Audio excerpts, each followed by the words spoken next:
Hello friends, welcome back to healthy life style. இன்னைக்கு வீடியோவில் நாம எதை பற்றி பார்க்க போகிறோம்னா, வெறும் வயிற்றில் உடற்பயிற்சி செய்கிறது பாதுகாப்பானதா அப்படின்றத பற்றி தான் நாம் இந்த வீடியோவில் டீட்டெயில்டாக பார்க்க போகிறோம். நைட்டில் இருந்து அடுத்த நாள் காலையில் தூங்கி எழறது வரைக்கும் சாப்பிடாம உடற்பயிற்சி செய்யறதுன்றது அதிக கலோரிகளை எரிக்க உதவும். இதனால எடை குறையும் அப்படின்னு நம்பப்படுது. ஆனால் வெறும் வயிற்றில் உடற்பயிற்சி செய்யறது உடலுக்கு நல்லதா அப்படின்ற கேள்வி எழாம இல்லைங்க. அப்படி வெறும் வயிற்றில் உடற்பயிற்சி செய்யும் போது உடலுக்கு நன்மைகள் கிடைக்கும்ன்றது உடற்பயிற்சி ஊட்டச்சத்து நிபுணர்களோட கருத்தா இருக்கு. அதே வேளையில் கடுமையான உடற்பயிற்சிகளை செய்யறதுக்கு பழகிய அனுபவம் வாய்ந்தவங்களுக்கு மட்டுமே வெறும் வயிற்றுல உடற்பயிற்சி செய்யறது உகந்ததாகவும் பார்க்கப்படுது. மற்றவங்க வெறும் வயிற்றுல பயிற்சி செய்யும் போது ரத்தத்துல சர்க்கரையோட அளவு குறையறதுக்கான காரணம் இருக்கு. இதனால தலை சுத்துறது, கொமட்டல் ஏற்படலாம். இருந்தாலுமே வெறும் வயிற்றுல மேற்கொள்ளக்கூடிய பயிற்சிகள்னு ஒரு சில பயிற்சிகள் இருக்கதான் செய்யுது. அவற்றில் வாக்கிங், ஜாக்கிங், ஏரோபிக் எக்ஸசைஸ், அப்புறம் யோகா இதெல்லாம் முக்கியமானதா இருக்கு. உடற்பயிற்சிக்கு முன்னாடி என்ன மாதிரியான உணவுகளை சாப்பிட்டுட்டு நாம உடற்பயிற்சி செய்யணுன்றதையும் நாம கட்டாயமா தெரிஞ்சுக்கணும். காலையில உடற்பயிற்சி செய்யறதுக்கு முன்னாடி சரியான ஊட்டச்சத்து கொண்ட உணவை சரியான அளவுல சாப்பிடும்போது உடலோட செயல்திறன்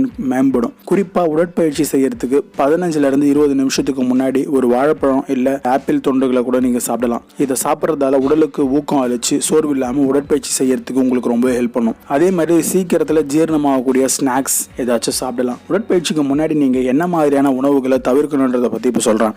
சிட்ரஸ் பழங்கள் அப்புறம் பால் சம்பந்தமான பொருட்கள் சளியை உருவாக்கத்துக்கு காரணமா இருக்கும். மேலும் இவை உங்களுக்கு அசௌகரியத்தை தான் ஏற்படுத்தும். இதனால உடற்பயிற்சியின் போது செயல்திறன் பாதிக்கப்படும். எண்ணெய் தன்மை கொண்ட உணவுகளை சாப்பிட்றதுன்றதும் இதே மாதிரியான பாதிப்பை தான் ஏற்படுத்தும். உணவு மாதிரியே நீர்ச்சத்தை எடுக்கிறது ரொம்ப அவசியமான ஒன்று. உடற்பயிற்சிக்கு முன்னாடி கொஞ்சமா தண்ணி குடிக்கிறது ரொம்பவே நல்லது. தாகமா இருக்க மாதிரி ஃபீல் பண்ணீங்கன்னா அதிக அளவுல தண்ணி குடிக்கலாம். ஆனா உடனே உடற்பயிற்சி செய்யக்கூடாது. கொஞ்ச நேரம் கழிச்சு தான் உடற்பயிற்சி செய்ய தொடங்கணும். உடற்பயிற்சிக்கு அப்புறமா சாப்பிட வேண்டிய உணவுகள் என்னன்றதையும் இப்ப சொல்றேன். உடற்பயிற்சி செஞ்சு முடிச்சதுக்கு அப்புறமா சாப்பிட வேண்டிய உணவுகள் பார்க்க போனா நிறைய இருக்கு. அதுல பழங்கள், நட்ஸ், அதுக்கப்புறம் முழு தானியங்கள், அப்புறம் முட்டை, கோதுமை பிரெட், சாண்ட்விச், அப்புறம் தயிர், பால் இவற்றெல்லாம் தவறாம எடுத்துக்கிறது ரொம்பவே நல்லது. உடற்பயிற்சி செய்யறதுக்கு முன்னாடி கொஞ்சமா ஸ்நாக்ஸ் எடுக்கிறது ரொம்பவே நல்லது. உங்களோட உடற்பயிற்சி செய்யக்கூடிய செயல்திறனை மேம்படுத்தும். உடல் எடையை குறைக்க விரும்புறவங்க வெறும் வயிற்றுல உடற்பயிற்சி செய்யலான்னு பரிந்துரைக்கப்படுது. அப்படி உடற்பயிற்சி செய்யும் போது உடலானது உணவுகளின் மூலமா ஆற்றலை பெறத்துக்கு பதிலாக உடல்ல சேர்ந்திருக்கக்கூடிய கொழுப்பு, அதுக்கப்புறம் கார்போஹைட்ரேட்டுகளை தான் பயன்படுத்தும். இது உடல் எடையை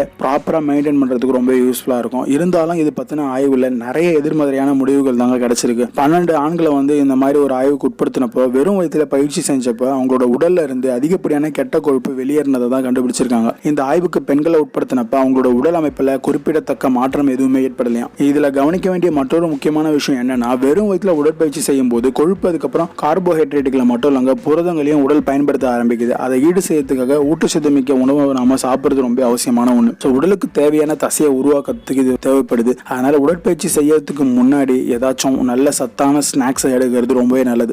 இந்த வீடியோல நாம பார்த்த இந்த விஷயங்கள் உங்களுக்கு ரொம்ப யூஸ்ஃபுல்லா இருந்திருக்குன்னு நான் நம்புறேன். இந்த வீடியோ உங்களுக்கு பிடிச்சிருந்தா கீழே இருக்கக்கூடிய ரெட் கலர் சப்ஸ்கிரைப் பட்டனை பிரஸ் பண்ணி சப்ஸ்கிரைப் பண்ணிக்கோங்க. கூடவே பக்கத்தில் இருக்கக்கூடிய பெல் பட்டனை கிளிக் பண்ணிக்கோங்க. இது மூலமா நான் போடக்கூடிய வீடியோஸ் உங்களுக்கு ரெகுலரா நோட்டிபிகேஷனா வந்துகிட்டே இருக்கும். நன்றி, வணக்கம். மீண்டும் அடுத்த வீடியோவில் சந்திப்போம்.